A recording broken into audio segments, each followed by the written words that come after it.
Hey friends, welcome back. I want to spend some time in this third lecture to take another creative look and talk about this idea of mentors and mentoring. You'll remember when you read Sharon Dallas Parks, she talks about this idea of mentoring and mentoring environments. And I want to see if we can unpack that a little bit as we think about creative ways to support emerging adults. So when we think about this idea of mentors and mentoring communities, Dallas Park says that when it comes to mentors, mentors recognize others. They anchor the promise of the future, right? So this is the beautiful thing I think that I love about the Christian church and about the mentoring that we do.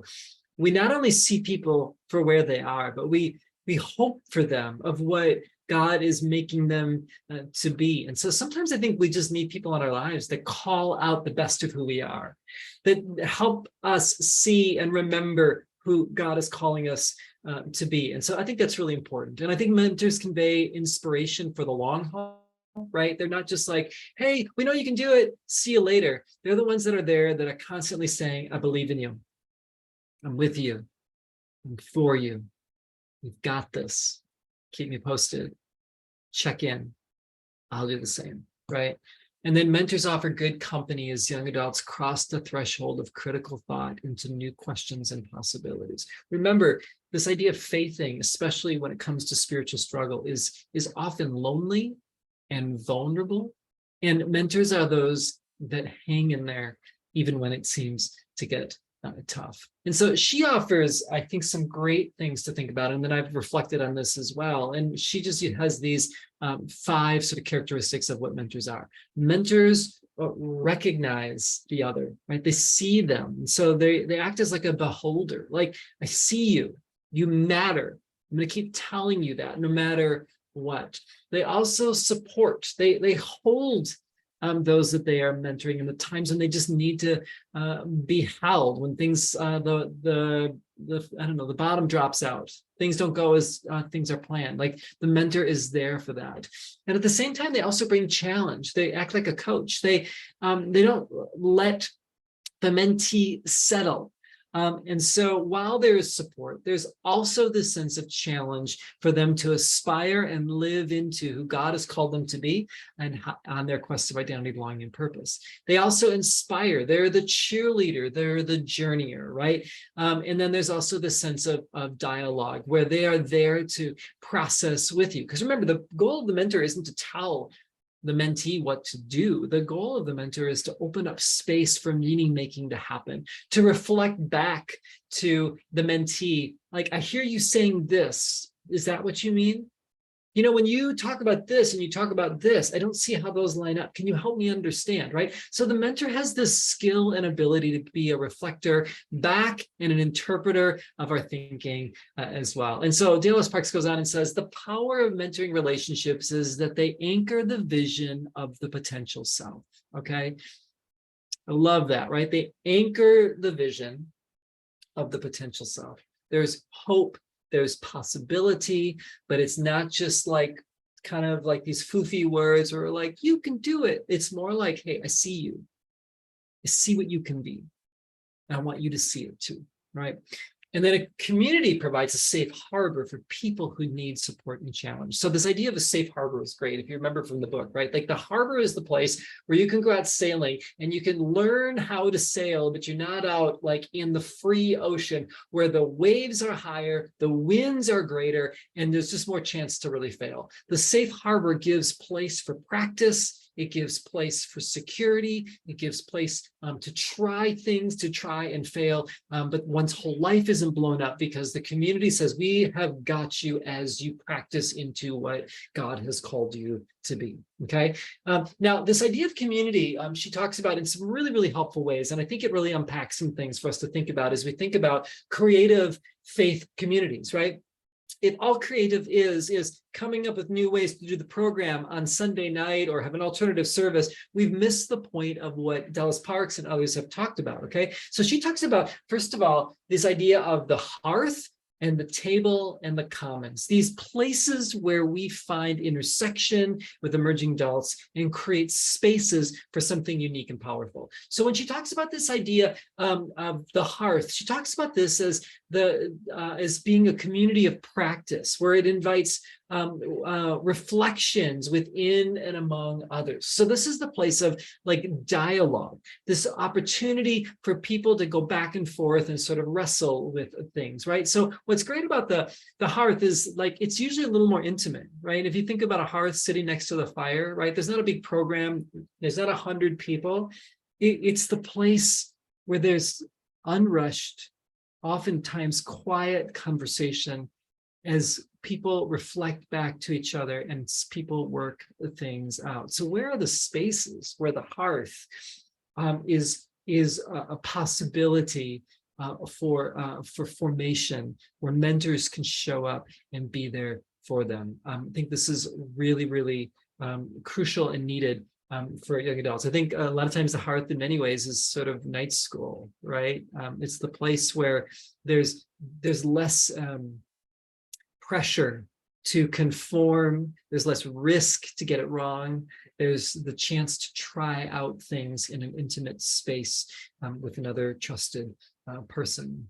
There's also this idea of the practice of the table, right? This is where we learn to share and wait and accommodate and to be grateful, right? When you're around a table, you have to pass the food. You hope that everyone has a chance to share in the meal. You usually, if you're a good conversationalist, you're drawing everybody into the conversation so that there's a sense of mutuality around the table. This is not a space of debate. This is not a space of power and control. This is a space of welcome. It's a space of invitation. It's the space where we break bread together, even if we have differing opinions. And this becomes really important for an emerging adult to understand that ultimately, as we talked about in this idea of spiritual struggle and faithing, ultimately the goal is not just to find a place where a bunch of people agree with me.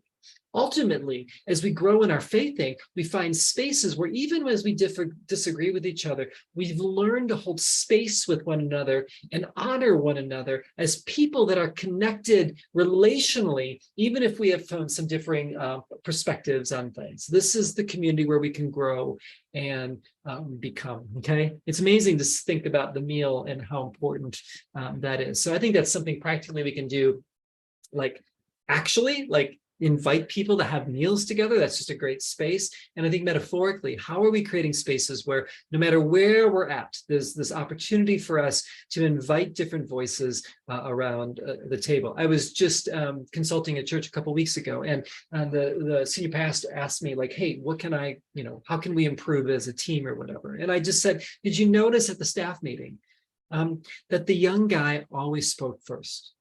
What would happen if we gave other people a chance to speak first? What if we created a space where everyone had a chance to speak at the time limit rather than time running out, and the quiet people remain quiet and the verbal processors are the ones that are always verbally processing, right? This is really important in team dynamics as we think about young and old and we think about working together.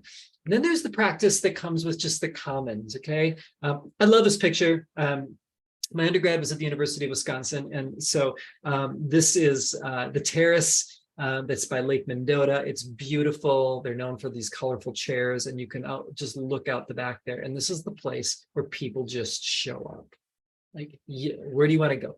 Let's go to the terrace, right? Like, that's just where you go. And you run into people and you see people, and there's the sense of familiarity and connection with no plan other than you're just showing up. And so Dallas Parks would call this like the commons. This is where people meet by happenstance. It's not necessarily programmed. It's just where we show up. And this is where oftentimes conversations emerge. You talk with people that you haven't seen in a while. You bump into people that you've just met, and then you see old friends. And I think we've sort of lost this when we've lost this sense of parish ministry in a lot of our churches, where our church really isn't in the center of town anymore, where everyone's around and we sort of show up. We're much more pulled apart for a lot of different reasons. And so I think we lose this chance of practicing the commons, where we find spaces where we just show up and we run in to each other. And so I think that's something for us to think about creatively, like, where are the places where we can just show up with no agenda rather than the hopes of perhaps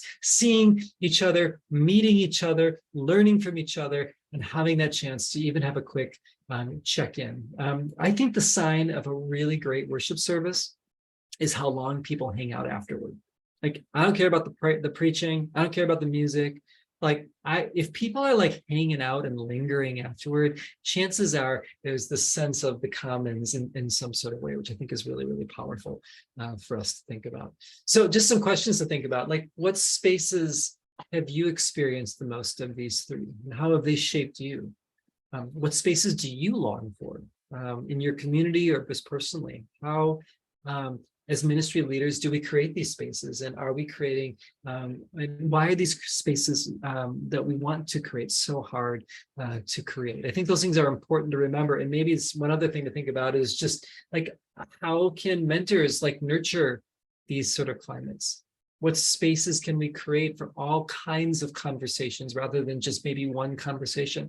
And how can emerging adults help us mentor them and mentor themselves, right? We can ask emerging adults, like, where are the spaces you hang out? Like, what's important to you? Teach us how to find these spaces as well. And again, when we do that, we evoke the agency of emerging adults as we think about how we are creative with the ways that we think about gathering, creating a mentoring community where we're communities of practice, and then also elevating what it means to be a good mentor as well. So I hope that's helpful to you. Two things to think about with this. One is as you think about your small group leaders or your mentors, Sharon Parks's list is a great way to think about a job description, and I really encourage you to think about that. And then I think also just these communities of practice, as we think about the different looks that we have, I think this can really reshape perhaps the ways that we approach thinking about the ways that we gather and the ways that we hold each other as we want to support emerging adults where they say they need us